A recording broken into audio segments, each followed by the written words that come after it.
Good morning all of you. Welcome to Dhruva competitive academy. నేను మీ ధృవ sir. మనం మనీకి సంబంధించి లాస్ట్ క్లాసులో ఫియట్ మనీ అంటే ఏంటనేది క్లియర్గా డీటెయిల్డ్గా డిస్కస్ చేసాం. తర్వాత నెక్స్ట్ ఏంటంటే చట్టబద్ధమైనటువంటి ద్రవ్యం, లీగల్ టెండర్ అంటారు. This is very important concept అండి. ఈ కాన్సెప్ట్ మీద క్వశ్చన్ వచ్చేటటువంటి అవకాశం ఉంటుంది కాబట్టి జాగ్రత్తగా వినండి. అయితే ఒక నాణెం లేదా ఒక కరెన్సీని లీగల్ టెండర్ లేదా చట్టబద్ధమైన ద్రవ్యం అని పిలవాలంటే అది ఈ క్రింది ఇచ్చినటువంటి 2 షరతులని ఏకకాలంలో అంటే సైమల్టేనియస్గా తప్పనిసరిగా నెరవేర్చాలి. ఏంటంటే ఫస్ట్ అది ఫియట్ మనీ అయ్యి ఉండాలి. అంటే ఏదైనా ఒక నాణేన్ని లేదా ఒక కరెన్సీ నోట్ని లీగల్ టెండరా కాదా అని చెప్పాలంటే అది 2 కండిషన్స్ని సాటిస్ఫై చేయాలి. అందులో ఫస్ట్ కండిషన్ ఏంటంటే అది తప్పనిసరిగా ఫియట్ మనీ అయ్యి ఉండాలి. మన గతంలో ఫియట్ మనీ గురించి చెప్పుకున్నాం కదా. ఫియట్ మనీ అవ్వాలంటే మళ్ళీ 2 కండిషన్స్ ఉండాలి. ఒకటి, ఆ ద్రవ్యాన్ని అంటే ఆ కరెన్సీని కానీ ఆ నాణ్యాన్ని కానీ ప్రభుత్వం లేదా సెంట్రల్ బ్యాంక్ యొక్క అధికారిక ఆదేశం ద్వారా జారీ చేయబడి ఉండాలి. అట్ ద సేమ్ టైం అది నాణ్యం కానీ నోటు రూపంలో కానీ డిజిటల్ రూపంలో కానీ ఉండి విలువను కొలవగలిగేలా ఉండాలి.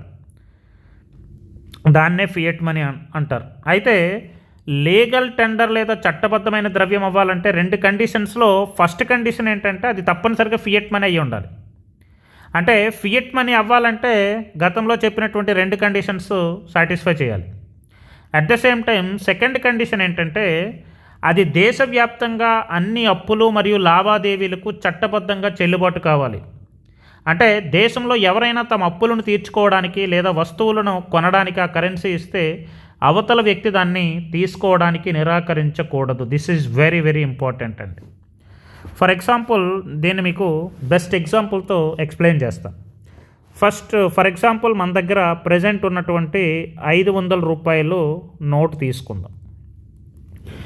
ఇప్పుడు ఈ 500 రూపాయల నోట్ అనేది మనకి లీగల్ టెండర్ అవుతుందా లేదా, లీగల్ టెండర్ లేదా చట్టబద్ధమైన ద్రవ్యం అవుతుందా లేదా.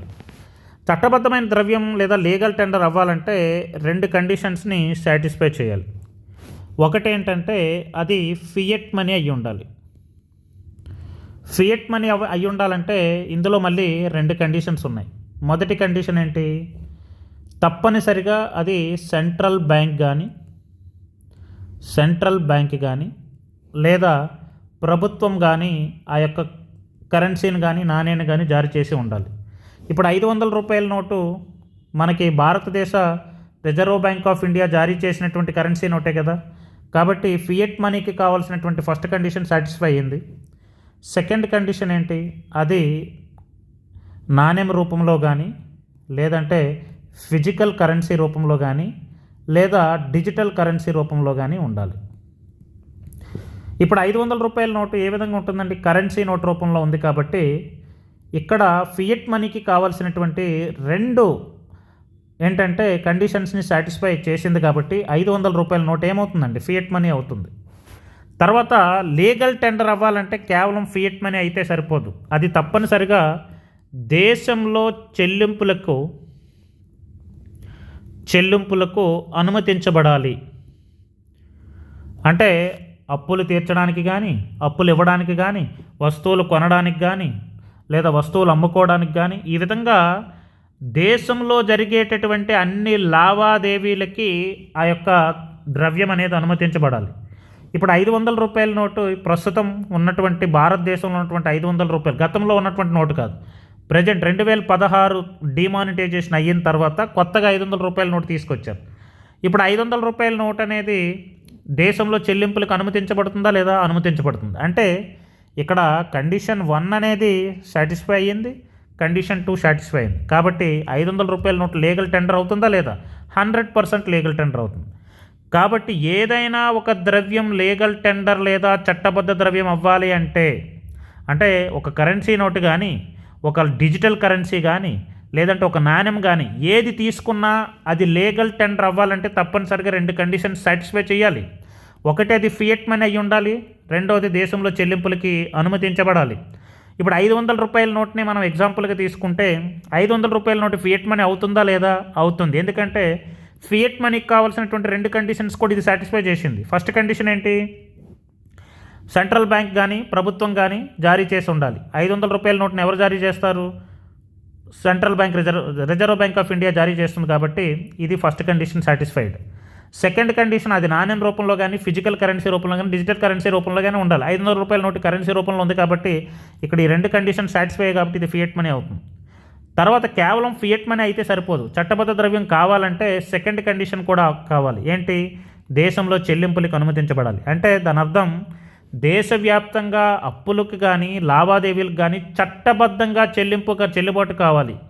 దేశంలో ఎవరైనా తమ అప్పులను తీర్చుకోవడానికి, అది వస్తువులు కొనడానికి ఆ కరెన్సీని ఇస్తే అవతల వ్యక్తి దాన్ని తీసుకోవడానికి నిరాకరించకూడదు.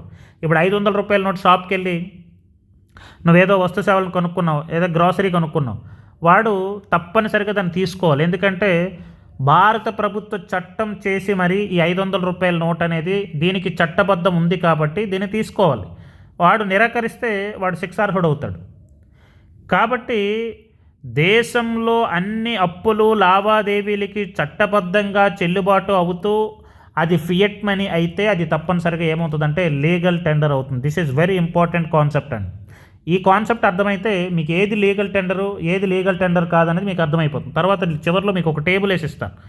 ఆ టేబుల్లో మీకు క్లియర్గా ఏది లీగల్ టెండర్ అవుతుంది, ఏది కేవలం ఫియట్ మనీ అవుతుంది, ఏది లీగల్ టెండర్ కాదు, ఏది ఫియట్ మనీ కాదు, ఇవన్నీ కూడా మనకేంటంటే ఈ కండిషన్స్ బేస్ చేసుకొని మనం క్లియర్గా అప్లికేషన్ చేసుకోవచ్చు. అయితే ఈ చట్టబద్ధమైన ద్రవ్యాన్ని 2 రకాలుగా వర్గీకరిస్తారండి.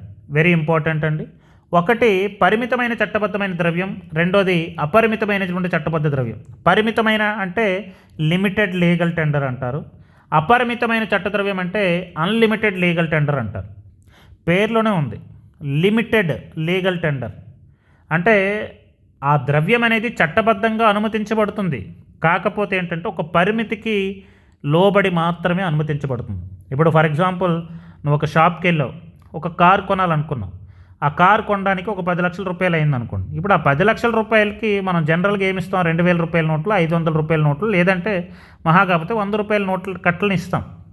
అదే ₹1 నాణేలని 10 లక్షలు తీసుకెళ్ళామనుకోండి, వాటిని మొయ్యడం కష్టం, లెక్క పెట్టుకోవడం కష్టం, స్టోర్ చేయడం కష్టం, ఇవన్నీ చాలా ఇబ్బందులు ఎదురవుతాయి. కాబట్టి వాడు ఏం చేస్తాడు? చిల్లర రూపాయలు తీసుకోడు, ఒక పరిమితికి మాత్రమే వాడు యాక్సెప్ట్ చేస్తాడు. ఒక 1500 రూపాయల వరకు అంటే ఓకే, కానీ 10 లక్షల రూపాయల కారు కొనడానికి మనం కాయిన్స్ తీసుకెళ్తానంటే వాడు ఒప్పుకోడు. ఈ విధంగా లీగల్ టెండర్లో కొన్ని లీగల్ టెండర్స్ని పరిమితంగా మాత్రమే అనుమతిస్తారు, అందుకే వాటిని లిమిటెడ్ లీగల్ టెండర్ అంటారు. అపరిమితమైన చట్టబద్ధమైన ద్రవ్యం అంటే ఎంతైనా సరే, అంటే ఆ పర్టికులర్ కరెన్సీని ఎంతవరకు అయినా సరే యాక్సెప్ట్ చేస్తారనమాట. అయితే ఇప్పుడు మనం ఈ లిమిటెడ్ లీగల్ టెండర్ అంటే ఏంటి, అన్లిమిటెడ్ లీగల్ టెండర్ అంటే ఏంటి, భారతదేశంలో లిమిటెడ్ లీగల్ టెండర్ ఏ ఉన్నాయి, అన్లిమిటెడ్ లీగల్ టెండర్గా ఏ కరెన్సీ ఉందనేది క్లియర్గా డీటెయిల్గా ఎక్స్ప్లెయిన్ చేద్దాం. ఫస్ట్ మనకి లిమిటెడ్ లీగల్ టెండర్ అండి, చట్టబద్ధమైన ద్రవ్యం, పేర్లోనే ఉంది. దేశంలో ఏ ద్రవ్యాన్ని అయితే నిర్ణీత పరిమితికి మాత్రమే అప్పులు తీర్చడానికి లేదా చెల్లింపులు చేయడానికి చట్టబద్ధంగా వాడగలమో వాటిని పరిమితమైనటువంటి చట్టబద్ధమైన ద్రవ్యం అంటారు. అంటే గవర్నమెంట్ చట్టానికి లోబడి, అంటే గవర్నమెంట్ ఎంత పరిమితి అయితే అనుమతిస్తుందో, ఇగో ఈ ₹1 నోట్ని ₹1 చిల్లర్ని ఇంత పరిమితి వరకు అనుమతిస్తాం, ₹10 కాయిన్స్ని ఇంత పరిమితి వరకు అనుమతిస్తాం. ఈ విధంగా ఒక దేశంలో ఏ ద్రవ్యాన్ని అయితే ఒక నిర్ణీత పరిమితి వరకు మాత్రమే చెల్లింపులు చేయడానికి అనుమతిస్తారో దాన్ని ఏమంటారంటే లిమిటెడ్ లీగల్ టెండర్ అంటారండి. ఒక వ్యక్తి తనకు రావాల్సినటువంటి దానికి బదులుగా ఈ ద్రవ్యాన్ని ఒక నిర్దిష్ట మొత్తం వరకే అంగీకరించాలని చట్టం చెబుతుంది. అంటే ఫర్ ఎగ్జాంపుల్ ఒక ఎక్స్ అనేటటువంటి వ్యక్తి వైకి డబ్బులు ఇవ్వాలనుకోండి, ఆ వై అనేటటువంటి వ్యక్తి స్వీకరించేటప్పుడు తను ఏంటంటే తనకి ఫర్ ఎగ్జాంపుల్ ఈ ఎక్స్ అనేటటువంటి వ్యక్తి వైకి డబ్బులు ఇచ్చేటప్పుడు అన్ని చిల్లర కాయిన్స్ ఇచ్చాడు అనుకోండి, అప్పుడు వై కొన్ని కండిషన్స్ పెట్టట్టు, నేను ఇంతవరకు మాత్రమే చిల్లరని అంగీకరిస్తాను, దాని తర్వాత నేను అంగీకరించనంటే అది చట్టబద్ధంగా చెల్లుబాటు అవుతుంది. ఎందుకంటే కొన్ని ద్రవ్యాలు పర్టికులర్గా కొంత కరెన్సీ, అంటే మనకి కొన్ని దేశంలో కొంత ద్రవ్యాన్ని ఏంటంటే పరిమితంగా మాత్రమే అనుమతిస్తారు. ఆ పరిమితిని మించి ఎవరైనా ద్రవ్యాన్ని ఇస్తే తీసుకోవాల్సిన వ్యక్తి నిరాకరించేటటువంటి చట్టపరమైనటువంటి హక్కు కలిగి ఉంటాడు. అంటే మనం ఇందాక చెప్పినట్టు కారు కొనడానికి షాప్కి వెళ్ళి కారు ఏంటంటే మనకి షోరూమ్కి వెళ్ళి ఆ కారు కొనడానికి 10 లక్షలు అయితే 10 లక్షలు కూడా నేను రూపాయి, 2 రూపాయలు, 5 రూపాయలు, 10 రూపాయలు, 20 రూపాయలు కాయిన్స్ ఇస్తాను అంటే వాడు యాక్సెప్ట్ చేయడు. ఎందుకంటే వాడికి నిరాకరించేటటువంటి హక్కు ఉంది. గవర్నమెంటే చట్టం చేసింది, కొన్ని కరెన్సీలని పరిమితి వరకు మాత్రమే తీసుకోవచ్చు, దాన్ని దాటి నువ్వు రిఫ్యూజ్ చేసేటటువంటి అవకాశం అనేది చట్టమే ఇచ్చింది. కాబట్టి అటువంటి చట్టపరమైనటువంటి హక్కు కలిగి ఉంటాడనమాట. వాటికి ఎగ్జాంపుల్ ఏంటంటే భారతదేశంలో నాణేలు పరిమితమైనటువంటి చట్టబద్ధ ద్రవ్యం కిందకు వస్తాయి. Very very important. Which of the following is limited legal tender అని మన క్వశ్చన్ ఇచ్చినప్పుడు వెరీ వెరీ ఇంపార్టెంట్ అంటే నాణేలు, కాయిన్స్ అనేవి పరిమితమైనటువంటి చట్టబద్ధమైన ద్రవ్యం కిందకు వస్తాయి. ఇవే నాణేలను మనకి అన్లిమిటెడ్ చేసామనుకోండి, కార్ షోరూమ్కి వెళ్ళి వీడు 10 లక్షల రూపాయల నాణేలు ఇస్తే వాటిని లెక్క పెట్టడం కష్టం, వాటిని స్టోర్ చేయడం కష్టం, చాలా ఇబ్బంది అవుతుంది. అందుకే భారతదేశంలో 1 రూపాయి నోటు మరియు 1 రూపాయి అంతకంటే ఎక్కువ విలువైనటువంటి నాణేలు 1 రూపాయి, 2, 5, 10, 20 గరిష్టంగా 1000 రూపాయల వరకు మాత్రమే చెల్లింపులకి వాడుకోవచ్చు. Very very important. చెల్లింపులకు కోరవచ్చు. వెరీ ఇంపార్టెంట్ అండి. అంటే భారతదేశంలో పరిమితమైనటువంటి చట్టబద్ధమైన ద్రవ్యం లిమిటెడ్ లీగల్ టెండర్ అంటే ఏమొస్తుందంటే 1 రూపాయి నోట్ వస్తుంది. 1 రూపాయి నోటు, తర్వాత నాణేలు 1 రూపాయి, 2 రూపాయలు, 5 రూపాయలు, 10 రూపాయలు, 20 రూపాయలు ఇవన్నీ కూడా ఏంటంటే మనకి లిమిటెడ్ లీగల్ టెండర్కి వస్తాయి. లిమిటెడ్ లీగల్ టెండర్ కిందకి వస్తాయి. ఇవి కూడా ఎంతవరకు యాక్సెప్ట్ చేయొచ్చు అంటే 1000 రూపాయల వరకు మనం యాక్సెప్ట్ చేయొచ్చు. ఫర్ ఎగ్జాంపుల్ మనం ఒక షాప్కి వెళ్ళిన తర్వాత అక్కడ బిల్ ఎంత అయిందంటే ఒక 1200 రూపాయలు అయింది. ఈ 1200 రూపాయలకి నువ్వు ఆ షాప్ వాడికి తిరిగి డబ్బులు చెల్లించేటప్పుడు 1000 రూపాయల వరకు నువ్వు కాయిన్స్ ఇవ్వచ్చు. 1000 రూపాయల వరకు కాయిన్స్ ఇవ్వచ్చు. అంతవరకు కూడా వాడు తీసుకోవాల్సిందే. తీసుకోలేదంటే వాడు చట్టబద్ధంగా నేరం చేసిన వాడు అవుతాడు. కాబట్టి 1000 రూపాయల వరకు వాడు యాక్సెప్ట్ చేస్తాడు. మిగతా 200 రూపాయలు కూడా నువ్వు కాయిన్సే ఇస్తానంటే వాడు ఒకవేళ నాకు వద్దు, కాయిన్స్ వద్దు, కావాలంటే తీసుకుంటాడు. ఒకవేళ వద్దు అంటే వద్దు అనుకునేటటువంటి హక్కు ఉంది. ఎంతవరకు ఉంది? 1000 రూపాయల వరకు వాడు కాదండు. కానీ 1000 రూపాయలకి మించి మిగతా 200 రూపాయలు నువ్వు కాయిన్స్ ఇస్తానంటే వాడు డెఫినెట్లీ దాన్ని రిఫ్యూజ్ చేయొచ్చు. ఎందుకంటే చట్టం ప్రకారం లిమిటెడ్ లీగల్ టెండర్ని 1000 రూపాయల వరకు మనకి మ్యాక్సిమం లిమిట్ వరకు మనం తీసుకోవచ్చు. కాబట్టి 1000 రూపాయల వరకు మనం చిల్లర ఇచ్చినా సరే వాడు తీసుకుంటాడు. కానీ మిగతా 200 రూపాయలకి నువ్వు చిల్లర ఇస్తానంటే వాడు తీసుకోడు. ఎందుకు తీసుకోవని నువ్వు క్వశ్చన్ చేసే హక్కు నీకు ఉండదు. 1000 రూపాయలకు లోపల వాడు తీసుకోకపోతే నువ్వు అడగొచ్చు. ఎందుకంటే లిమిటెడ్ లీగల్ టెండర్ 1000 రూపాయల వరకు పరిమితి మనం ఇవ్వచ్చు. 1 రూపాయల నోట్లు 1000 1 రూపాయల నోట్లు ఇవ్వచ్చు, లేదంటే 1000 1 రూపాయి కాయిన్స్ ఇవ్వచ్చు, లేదంటే 500 2 రూపాయల కాయిన్స్ ఇవ్వచ్చు, లేదంటే 200 5 రూపాయల కాయిన్స్ ఇవ్వచ్చు, లేదంటే 100 10 రూపాయల కాయిన్స్ ఇవ్వచ్చు, లేదంటే 50 20 రూపాయల కాయిన్స్ ఇవ్వచ్చు, లేదంటే మిక్స్ చేసి 1 రూపాయి కొన్ని, 2 రూపాయలు కొన్ని, 5 రూపాయలు కొన్ని, 10 రూపాయలు కొన్ని, 20 రూపాయలు కొన్ని, అలా మీరు 1000 రూపాయల వరకు మ్యాక్సిమం మీరు ఏంటంటే కాయిన్స్ కానీ రూపాయి నోట్లు కానీ ఇవ్వచ్చు. కానీ 1000 రూపాయలకి మించి 1200 రూపాయలు బిల్ అయినప్పుడు మిగతా 200 రూపాయలు కూడా నువ్వు కాయిన్స్ లేకపోతే లిమిటెడ్ లీగల్ టెండర్ని ఇస్తానంటే వాడు తీసుకోకపోయినా సరే ఏం ప్రాబ్లం ఉండదు. ఎందుకు తీసుకోలేదు అనే హక్కు నీకు ఉండదు. తర్వాత తీసుకోను అనేటటువంటి హక్కు వాడికి కూడా ఉంటుంది. కాబట్టి అటువంటి వాటిని ఏమంటారంటే లిమిటెడ్ లీగల్ టెండర్ అంటారు. భారతదేశంలో లిమిటెడ్ లీగల్ టెండర్ ఏవి అని క్వశ్చన్ అడిగినప్పుడు మీరు కరెక్ట్గా గుర్తుపెట్టుకోండి. 1 రూపాయి నోటు మరియు 1 రూపాయి అంతకంటే ఎక్కువ విలువైనటువంటి నాణేలు భారతదేశంలో లిమిటెడ్ లీగల్ టెండర్ కిందకి వస్తాయి. అందులో పర్టికులర్గా గరిష్టంగా 1000 రూపాయలకు మాత్రమే తీసుకోవచ్చు. 1000 రూపాయల వరకు మాత్రమే చెల్లింపులు చేసుకోవచ్చు. అట్ ద సేమ్ టైం 50 పైసలు కూడా తీసుకోవడానికి అవుతుంది. కానీ 50 పైసలకి కూడా ఒక లిమిట్ ఉంటుందండి. దాని తర్వాత మనం మాట్లాడుకుందాం. 50 పైసలు కూడా భారతదేశంలో లీగల్ టెండరే అవుతుంది. 50 పైసలని రద్దేం చేయలేదు. 25 పైసలు లేదు, ప్రజెంట్ పావలాలు లేవు, కానీ ₹1 ఉన్నాయి. కాకపోతే ఏంటంటే ₹1 ఇప్పుడు పెద్దగా ఏంటంటే మింట్ కూడా జరగట్లేదు, ముద్రణ కూడా జరగట్లేదు. ఇక్కడ ఏంటంటే 1000 రూపాయల వరకు కూడా ఈ యొక్క లిమిటెడ్ లీగల్ టెండర్తో మనం చెల్లింపులు చేసుకోవచ్చు. కానీ 1000 రూపాయలకి మించి ఇస్తే, ఫర్ ఎగ్జాంపుల్ మీరు 1225 రూపాయల వస్తువులు కొని మొత్తం నాణేల రూపంలో ఇస్తే ఆ దుకాణదారుడు 1000 రూపాయలు వరకు తీసుకొని మిగిలిన నాణేలు తిరిగి మీకు ఇచ్చేసినా సరే ఎందుకు ఇచ్చేసావు అని అనడానికి నీకు హక్కు లేదు. ఎందుకంటే 1000 రూపాయల వరకు మాత్రమే లిమిటెడ్ లీగల్ టెండర్. తర్వాత 50 పైస్ 50 పైసలు కూడా భారతదేశంలో లిమిటెడ్ లీగల్ టెండర్ కిందకి వస్తుంది. అంటే 50 పైసలు, ₹1 నోటు, ₹1 నాణ్యం, ₹2, ₹5, ₹10, ₹25 అవన్నీ కూడా ఏంటంటే మనకి లిమిటెడ్ లీగల్ టెండర్ కిందకి వస్తుంది. ఫర్ ఎగ్జాంపుల్ 50 పైసల నాణేలకు కూడా ఏంటంటే ఒక గరిష్ట పరిమితి అనేది విధించడం జరిగింది. 50 పైసల నాణేలని గరిష్టంగా ₹10 వరకు మాత్రమే చెల్లింపులు చేసుకోవచ్చు. అంటే మీరు ఎవరికైనా ₹10 కంటే ఎక్కువ మొత్తాన్ని కేవలం 50 పైసల నాణేల రూపంలో ఇవ్వలేరు. అంటే ఫర్ ఎగ్జాంపుల్ మీరు ఒక షాప్కి వెళ్ళారు. షాప్కి వెళ్ళిన తర్వాత ఆ షాప్లో ఒక షాప్కి వెళ్ళారు. ఈ షాప్లో మీరేంటంటే ఒక ₹15 విలువ చేసేటటువంటి వస్తువులని కొన్నారు. కొనేటప్పుడు ₹15కి మీరు మీ దగ్గర 50 పైసల నాణేలు ఉన్నాయి. 50 పైసల నాణేలు ఉంటే 50 పైసలు అంటే ₹15.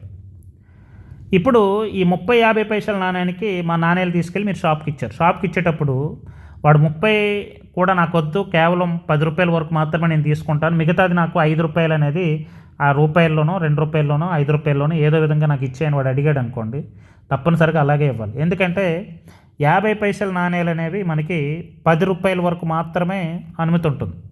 అంటే ఈ 30లో 20 × 50 పైసలు అంటే ₹10 వరకు కూడా వాడు 50 పైసలను యాక్సెప్ట్ చేస్తాడు. మిగతా ఎన్ని ఉన్నాయి? మరొక 10 ఉన్నాయి. 10 × 50 పైసలు అంటే ₹5. ఈ ₹5 వాడు యాక్సెప్ట్ చేయడు. వాడు యాక్సెప్ట్ చేయకపోతే ఎందుకు యాక్సెప్ట్ చేయడానికి అనడానికి నీకు లేదు. ఎందుకంటే భారతదేశంలో ₹50 పైసల నాణేల మీద గరిష్టంగా ₹10 మాత్రమే మనం చెల్లింపులు చేసుకోవచ్చు.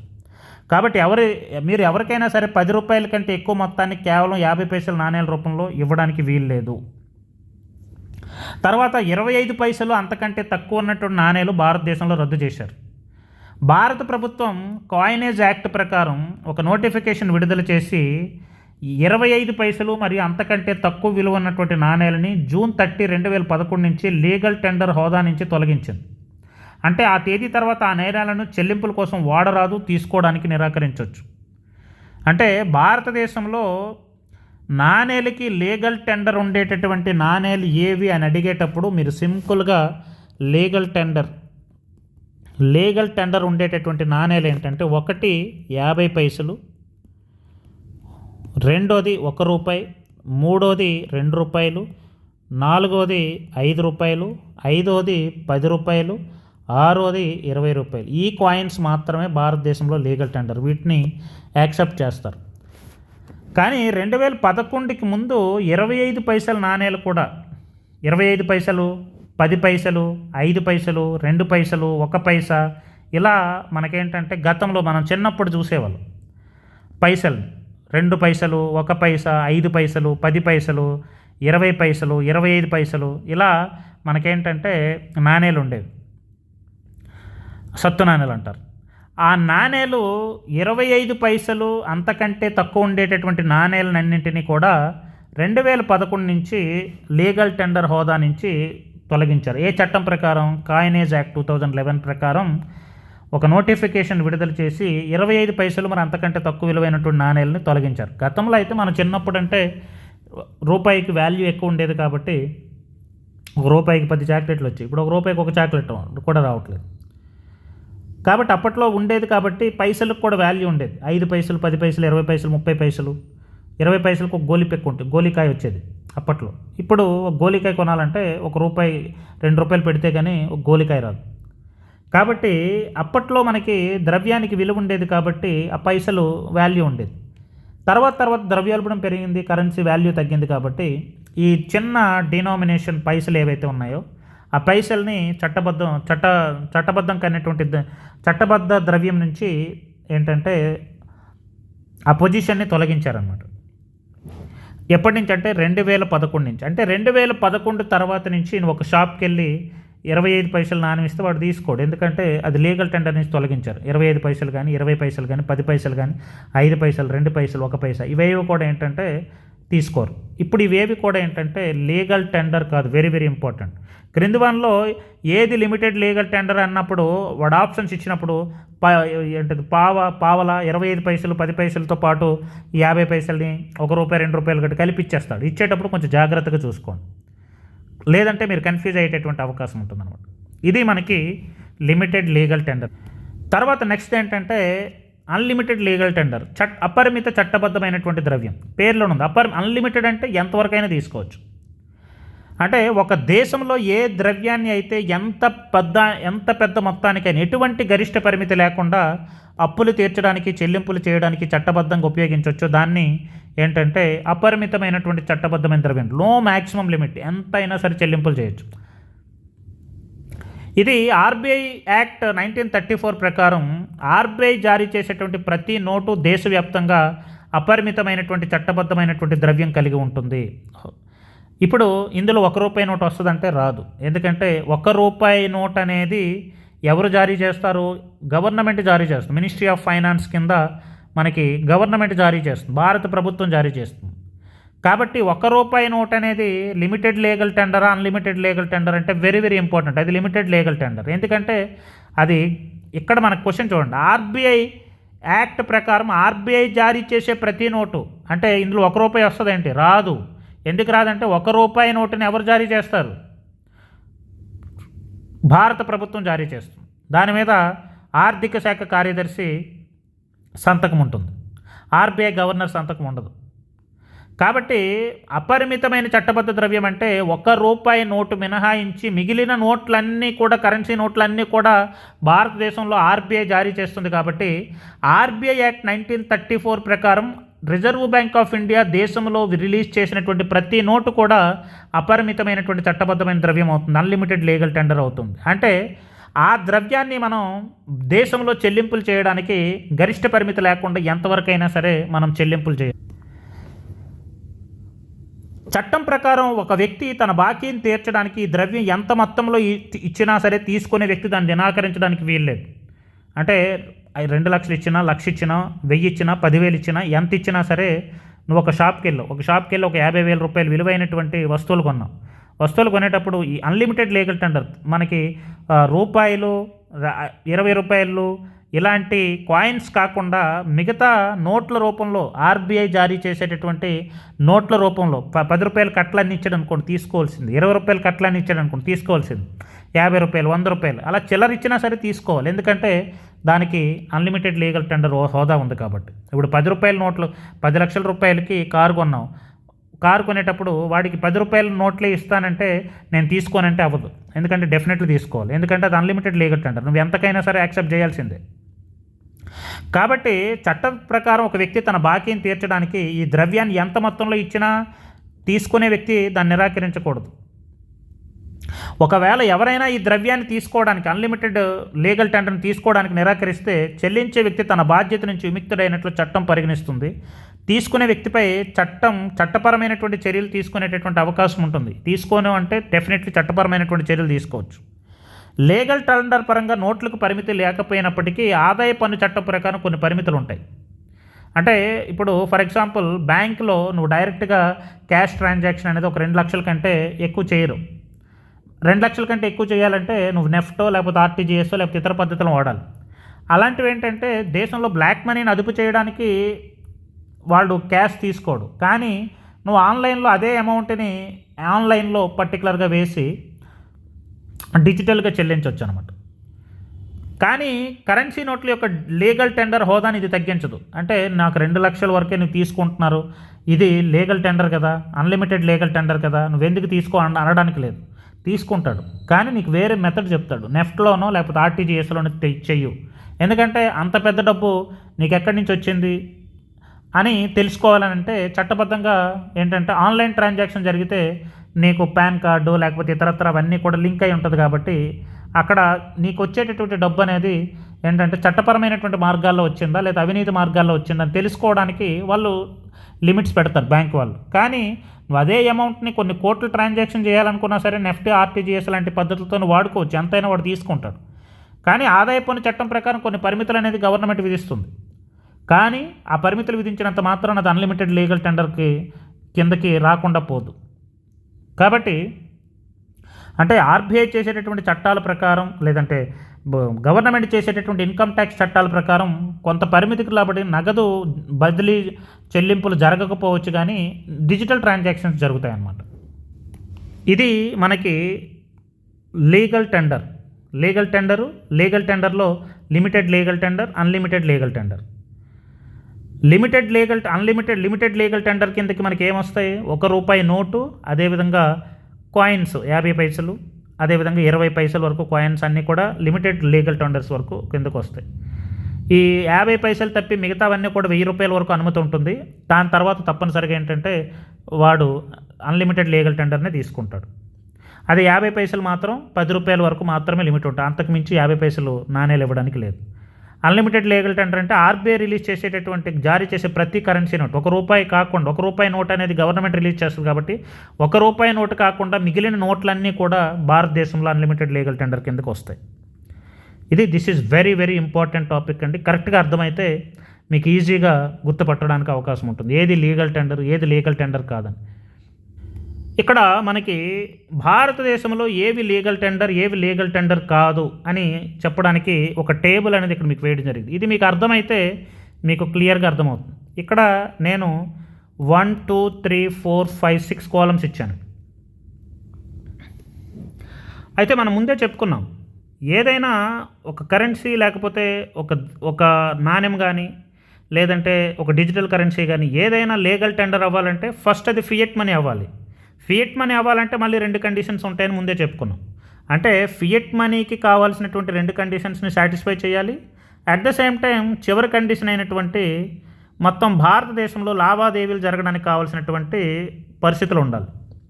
అంటే ఇప్పుడు ఫస్ట్ మనం ఏదైనా ఒక ద్రవ్యంని మనం ఏంటంటే లీగల్ టెండర్ అనాలంటే ఫస్ట్ అది ఏమవ్వాలి? ఫియట్ మనీ అవ్వాలి. ఫియట్ మనీ అవ్వాలంటే దాని అర్థం ఏంటి? ఫస్ట్ 2 కండిషన్స్ చేయాలి. అది ఆ 2 కండిషన్స్ని ఏ మరియు బి కింద తీసుకున్నాం. ఫస్ట్ కండిషన్ ఏంటి?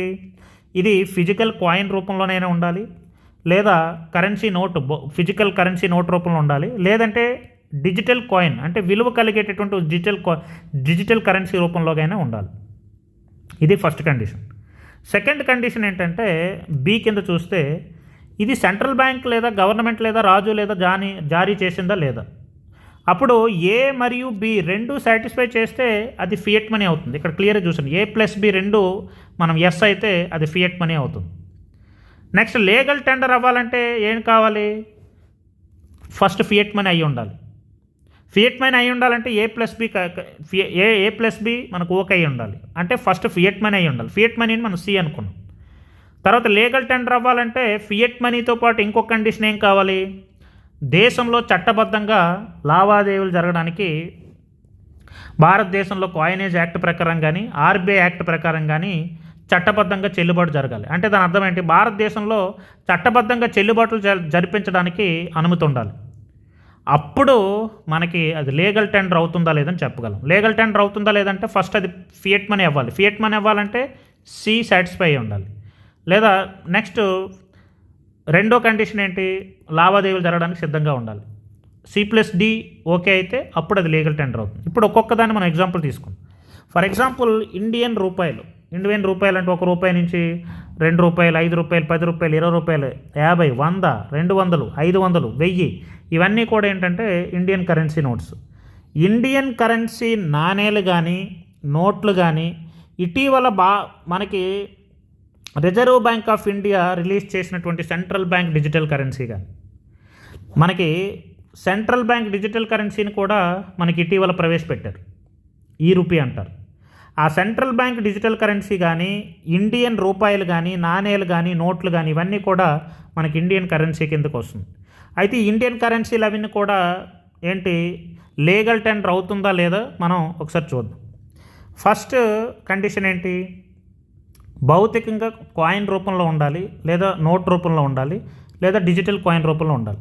నాణేలు కాయిన్స్ రూపంలో ఉంటాయి, నోట్లు ఫిజికల్ నోట్ కింద ఉంటాయి. సెంట్రల్ బ్యాంక్ డిజిటల్ కరెన్సీ ఏమో మనకేంటంటే డిజిటల్ కరెన్సీ కింద ఉంటుంది. కాబట్టి ఫస్ట్ కండిషన్ సాటిస్ఫైడ్, ఎస్. తర్వాత సెకండ్ది, సెంట్రల్ బ్యాంక్ జారీ చేస్తుందా గవర్నమెంట్ జారీ చేస్తుందంటే నాణేలను గవర్నమెంట్ జారీ చేస్తుంది, మిగతావన్నీ కూడా నోట్లని సెంట్రల్ బ్యాంక్ డిజిటల్ కరెన్సీని సెంట్రల్ బ్యాంక్ జారీ చేస్తుంది. కాబట్టి సెకండ్ కండిషన్ కూడా సాటిస్ఫైడ్. ఇప్పుడు A+B సాటిస్ఫైడ్ అయితే సి ఏమవుతుంది, ఫియట్ మనీ అవుతుంది. కాబట్టి ఇవన్నీ కూడా ఫియట్ మనీ అవుతాయి.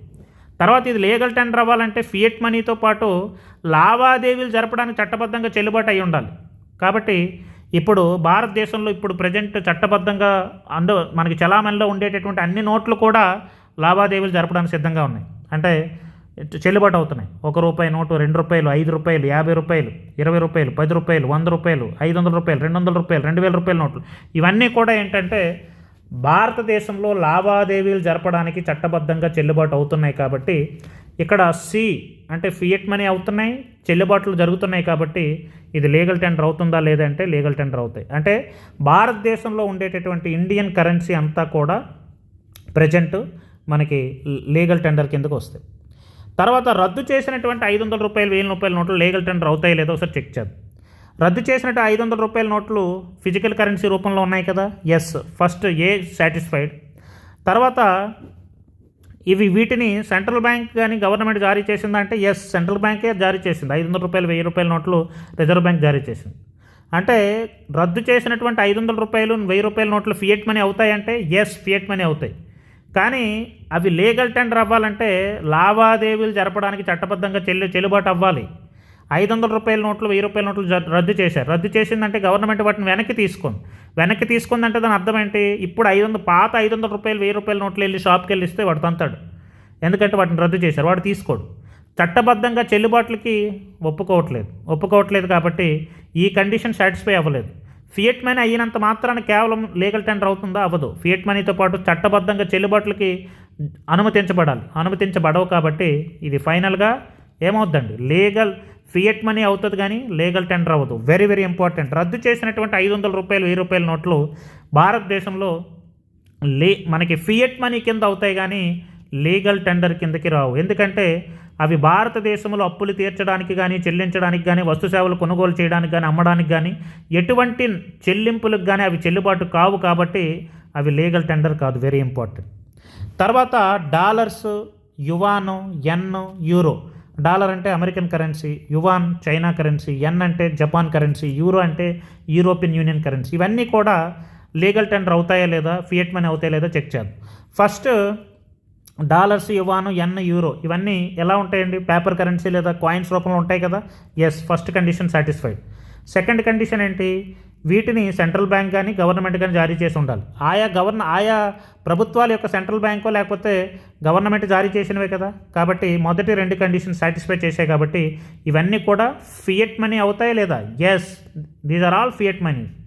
కానీ వీటిని భారతదేశంలో చట్టబద్ధంగా నగదు లావాదేవీలు చెల్లించడానికి అందుబాటులో ఉంటాయంటే ఉండవు.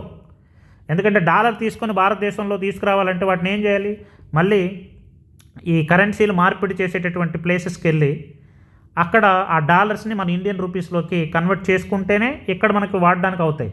అంతే తప్ప కానీ ఒక షాప్కి వెళ్ళి ₹500 డాలర్ తీసుకెళ్ళి నాకు 5 చాక్లెట్లు కావాలి లేదంటే 5 థమ్సప్లు కావాలంటే వాడు ఇవ్వడు. ఎందుకంటే అవి ఫియట్ మనీ అయినా సరే RBI act and coinage act ప్రకారం చట్టబద్ధంగా నాకు దేశంలో నగదు బదిలీ చెల్లింపడానికి అవి ఉపయోగపడవు. అవి ఉపయోగపడాలంటే మళ్ళీ వాటిని ఏం చేయాలి, ఇండియన్ కరెన్సీ కింద మార్చుకుంటే తప్పగానే అవి మనకేంటంటే ఉపయోగపడవు. కాబట్టి ఇవి fiat money, dollars, yuan, yen, euros fiat money అవుతాయి కానీ లీగల్ టెండర్ కాదు. Very important. తర్వాత గవర్నమెంట్ యొక్క సెక్యూరిటీసు, ట్రెజరీ బిల్స్. గవర్నమెంట్ సెక్యూరిటీలు, ట్రెజరీ బిల్లు ఇవేంటి, మనకేంటంటే ఏదైనా ఆస్తులు కొనడానికి కానీ లేదంటే అప్పులు వాడడానికి కానీ గవర్నమెంట్ ట్రెజరీ బిల్స్ కానీ సెక్యూరిటీస్ కానీ తాకట్టు పెట్టేసి అప్పులు కట్టి తీసుకుంటారు. అయితే ఇవి ఏంటంటే ఫియట్ మనీ అవుతాయా లేదా, ఫస్ట్ కండిషన్ ఏంటి, అవి నాణేల రూపంలో కానీ కరెన్సీ నోట్ల రూపంలో కానీ సెంట్రల్ డిజిటల్ కరెన్సీ రూపంలో కానీ ఉండాలి. ఈ గవర్నమెంట్ సెక్యూరిటీలు ట్రెజరీ బిల్లు నాణేల రూపంలో కానీ కరెన్సీ నోట్ల రూపంలో కానీ డిజిటల్ రూపంలో కానీ ఉండవు. కాబట్టి ఫస్ట్ కండిషన్ నాట్ సాటిస్ఫైడ్. తర్వాత సెకండ్, వీటిని సెంట్రల్ బ్యాంక్ కానీ గవర్నమెంట్ కానీ జారీ చేస్తే చేయాలి. గవర్నమెంట్ సెక్యూరిటీస్ అండ్ ట్రెజరీ బిల్స్ని ఎవరు జారీ చేస్తారు? గవర్నమెంటే జారీ చేస్తుంది. కాబట్టి సెకండ్ కండిషన్ సాటిస్ఫైడ్. కానీ ఫస్ట్ కండిషన్ నాట్ సాటిస్ఫైడ్. కాబట్టి ఫియట్ మనీ అవుతాయంటే ఫస్ట్ రెండు కండిషన్ సాటిస్ఫై కంప్లీట్గా అయితేనే ఫియట్ మనీ అవుతాయి. కాబట్టి ఫస్ట్ నాట్ సాటిస్ఫైడ్, కాబట్టి ఇది ఫియట్ మనీ కాదు. తర్వాత ఫియట్ మనీ కానప్పుడు ఆటోమేటిక్గా అది లీగల్ టెండర్ అవుతుందా?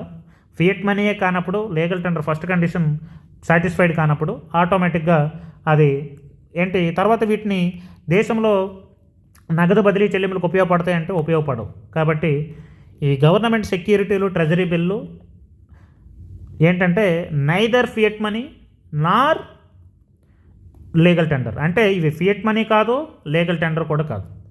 తర్వాత shares, bonds, DD, cheques, ATM cards, కిరాణా కాయిన్, క్యాసినో కాయిన్ ఇలాంటివి.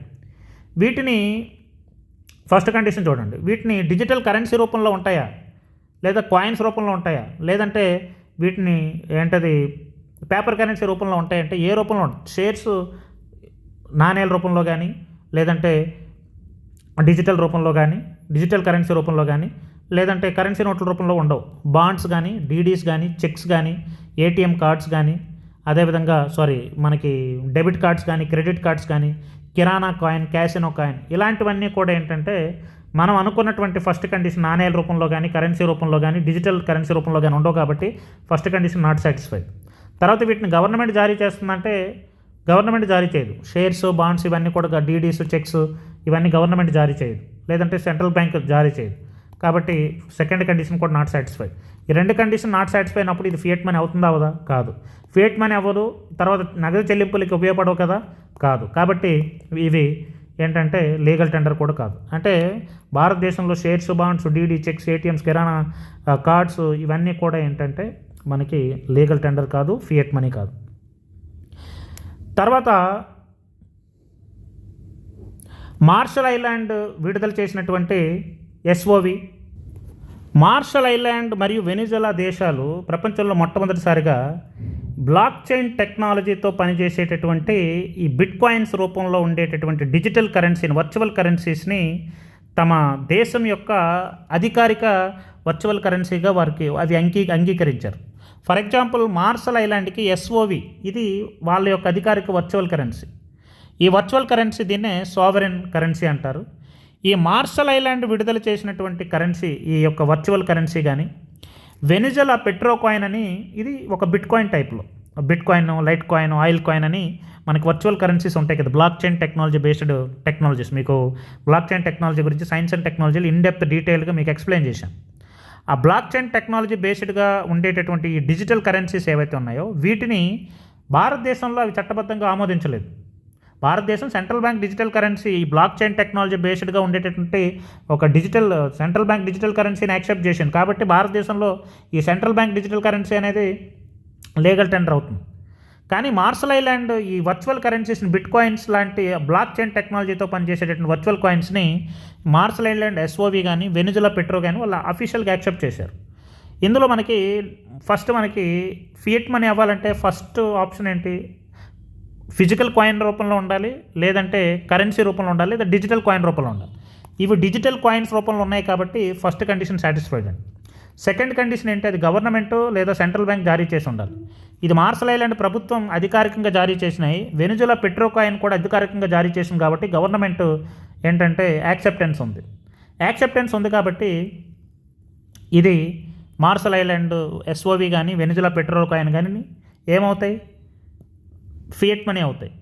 అయితే ఇవి ఈ ఎస్ఓవి, వెనిజులా పెట్రో కాయిన్స్ అనేవి భారతదేశంలో లీగల్ టెండర్ అవుతాయంటే అవ్వవు. ఎందుకంటే ఇవి ఫియట్ మనీ అయినా సరే భారతదేశంలో లావాదేవీలు చేయడానికి వీటిని యాక్సెప్ట్ చేస్తారంటే ఈ మార్షల్ ఐలాండ్ ఎస్ఓవిని, పెట్రో కాయిన్ వాళ్ళ దేశాల్లో యాక్సెప్ట్ చేస్తారు, కానీ మన దేశంలో వీటిని యాక్సెప్ట్ చేయరు. కాబట్టి లావాదేవీలకి ఇవి నిరాకరిస్తారు కాబట్టి, చెల్లింపులకి పనికిరావు కాబట్టి ఇది లీగల్ టెండర్ అవ్వదు, కానీ ఫియట్ మనీ అవుతుంది. నెక్స్ట్ బిట్ కాయిన్స్ అండి. బిట్ కాయిన్స్ అనేవి ఫియట్ మనీ అవుతుందా, లీగల్ టెండర్ అవుతుందో చూడండి. బిట్ కాయిన్స్ని భారతదేశంలో పర్టికులర్గా బిట్ కాయిన్స్ అనేవి డిజిటల్ కాయిన్ రూపంలో ఉంది కాబట్టి ఫస్ట్ ఏంటంటే first condition satisfied, digital coin రూపంలో ఉంది. సెకండ్ది ఏంటంటే భారతదేశ ప్రభుత్వం కానీ రిజర్వ్ బ్యాంక్ కానీ వీటిని యాక్సెప్ట్ చేసిందా అంటే యాక్సెప్ట్ చేయలేదు. కాబట్టి సెకండ్ కండిషన్ నాట్ సాటిస్ఫైడ్ కాబట్టి ఇవి ఫియట్ మనీ అవ్వదు. ఇది ఫియట్ మనీ అవ్వదు. అట్ ద సేమ్ టైం భారతదేశంలో బిట్ కాయిన్స్ని చట్టబద్ధంగా లావాదేవీలు చేయడానికి ఉపయోగించారు కాబట్టి ఈ రెండో కండిషన్ కూడా సాటిస్ఫైడ్ అవ్వదు. కాబట్టి ఇది ఫైనల్గా మనకేంటంటే లీగల్ టెండర్ కూడా పనిచేయదు. అంటే బిట్ కాయిన్స్ అనేవి మనకి నైదర్ ఫియట్ మనీ నార్ ఏంటది లీగల్ టెండర్. అంటే ఇవి ఫియట్ మనీగా పనిచేయవు అండ్ లీగల్ టెండర్గా పనిచేయవు. అంటే ఇప్పుడు యాక్సెప్ట్ చేస్తే, గవర్నమెంట్ యాక్సెప్ట్ చేస్తే అప్పుడు మనకి అది లీగల్ టెండరో లేదంటే ఫియట్ మనీ అవుతుంది. కానీ భారతదేశంలో బిట్ కాయిన్స్ని యాక్సెప్ట్ చేయరు కదా. అంటే గవర్నమెంట్ అధికారికంగా బిట్ కాయిన్స్కి అధికారికంగా ఇది చేయలేదు కాబట్టి బిట్ కాయిన్స్ అనేవి భారతదేశంలో ఫియట్ మనీ కాదు, at the same time legal tender కూడా కాదు. ఇది మనకి ఏది ఫియట్ మనీ అవుతుంది, ఏది లీగల్ టెండర్ అవుతుంది అని చెప్పడానికి ఇవన్నీ కూడా ఏంటంటే ఈ కండిషన్స్ మీకు కరెక్ట్గా అర్థమైతే మీకు చాలా క్లియర్గా అర్థమవుతుంది. ఏ కరెన్సీ తీసుకున్నా, ఏది ఇచ్చినా సరే ఈ 4 1 2 3 4 5 ఈ 5 కండిషన్స్ని మీరు అప్లై చేస్తే మీకు ఈజీగా అర్థమైపోద్ది అనమాట. ఏది లీగల్ టెండర్ అవుతుంది, ఏది లీగల్ టెండర్ కాదు, ఏది ఫియట్ మనీ అవుతుంది, ఏది ఫియట్ మనీ కాదనేది మీకు క్లియర్గా అర్థమవుతుంది. ఇది మనకి భారతదేశంలో లీగల్ టెండర్కి సంబంధించినటువంటి కంప్లీట్ విషయం అండి. తర్వాత నెక్స్ట్ మనీలో నెక్స్ట్ కాన్సెప్ట్స్ అన్నీ కూడా నెక్స్ట్ క్లాసెస్లో డిస్కస్ చేద్దాం. థ్యాంక్ యూ అండి. Thank you so much.